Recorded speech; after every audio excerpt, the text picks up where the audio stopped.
Hey, what's going on, guys? This is Tom again. It is Wednesday, October 16th. It's our afternoon training session.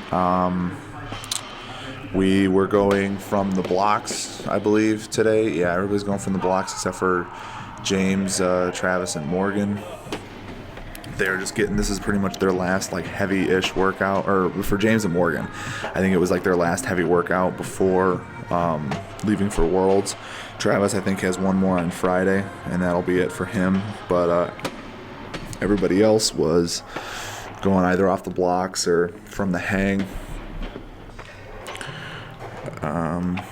Yeah, I mean, that's pretty much it. I mean, we work up to like a max-ish heavy-ish single, and then we go down and do our doubles. Working from the blocks is a little bit different than going from the hang. So a lot of people like to substitute one for the other, but there's some, feeling that you get lifting off the blocks that you really don't get from the hang. For me, the main difference is tension. When you're going off the blocks, you like the bar can be either at your knee or a little bit above your knee, like it is there for Sean. And but you're going from a dead stop, so you have to get that weight going. Whereas if you're lifting from the hang, there's always tension on the bar. Like you stand up with the weight from the hang. I think later in this video I'll be doing like hang cleans because there were no blocks available. But doing hang cleans or something like that, like you stand up with the weight and then you lower it and then you make the lift, and just there's always constant tension on the bar. Whereas the blocks, you got to create that tension, and it's dead weight. So if you have blocks at your disposal to use during training, I suggest use them every once in a while, just to strengthen those positions, either above the knee, below the knee. We even have a set of blocks. I think Mike and Morgan were using those blocks. We have those little pads down there that puts that bar right about like middle shin, a little bit upper third of your shin. I don't freaking know what you'd call that. But yeah, those even work really well too. Like I said, each of the 3 sets of blocks that we have, they really just work on strengthening that position and getting you strong in that movement. So when you're pulling off the floor, you don't have a real weak point. I was working on some jerks. Shoulder's still bugging me a little bit, so it's getting better. I was able to actually warm up with the bar and do some light snatches yesterday, but I just didn't want to push and re-aggravate anything, so I just did some jerks. I think I went up to about, 180 or so, and then did some doubles at 140 and 150, and then did hang clean and jerks up to like 160. Caleb and I are doing the squat program that Zygmunt gave us to do, or gave me to do, and Caleb wanted to do it too. And it's similar to Smolov, but it's not in some respects. So it's a little more volume. So my lifts are down mainly due to that.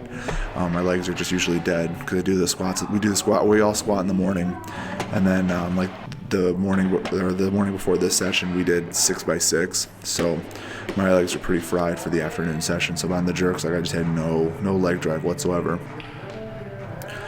Here's Morgan. She's been working really hard. When she lifts from the block, sometimes she has a little bit of like a hitch, she says, trying to pull around her knee, and she's been doing real well at keeping that bar close and having a fluid movement pattern from the knee all the way up and through her hip. And here you see Trevor. I think this is 130. He doubled what I think he made for a single off the blocks. Like, that kid is just like stupid strong. He really is. He tried 140. I think he might have made 135. I don't know for sure. I know I watched him try and do 140.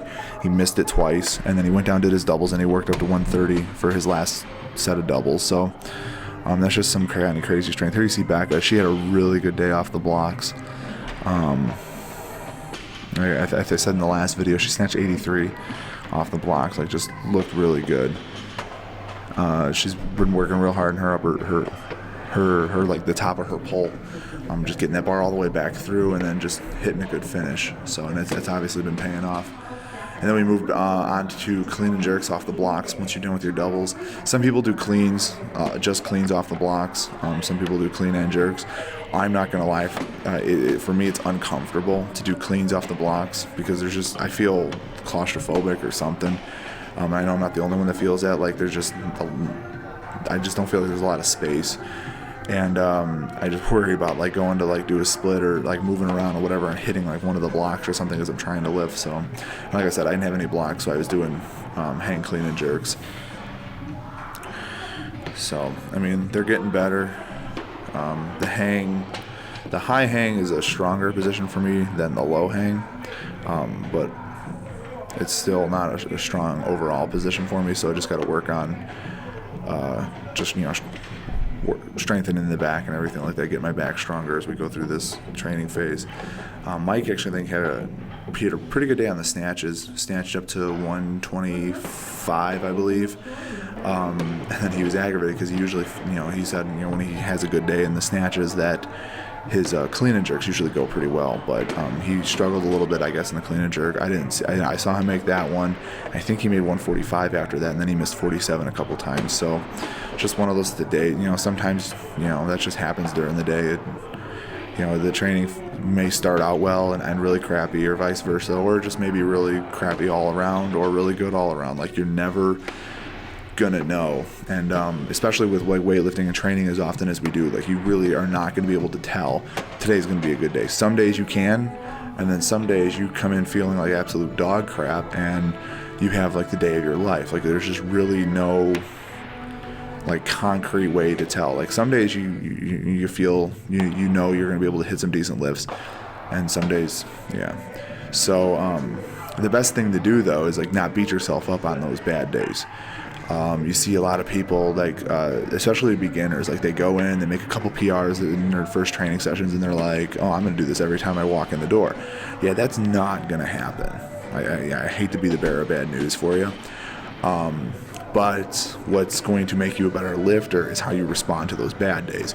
If, it's just, you take it for what it's worth, that was a bad day, I'm going to go home, hydrate, eat some food, stretch, whatever, and come back and hit it tomorrow. You're probably going to have a better day, as opposed to going home, not drinking, your water, not stretching, not doing anything, sitting on the couch stewing all night because of the bad session you had. And then I guarantee you're going to come in the next day and you're going to have just about as bad of a session as you did the day before. So it's all about how you mentally approach training.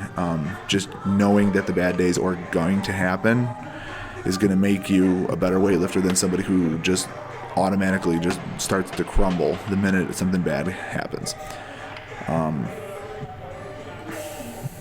Gosh, you look strong off the blocks.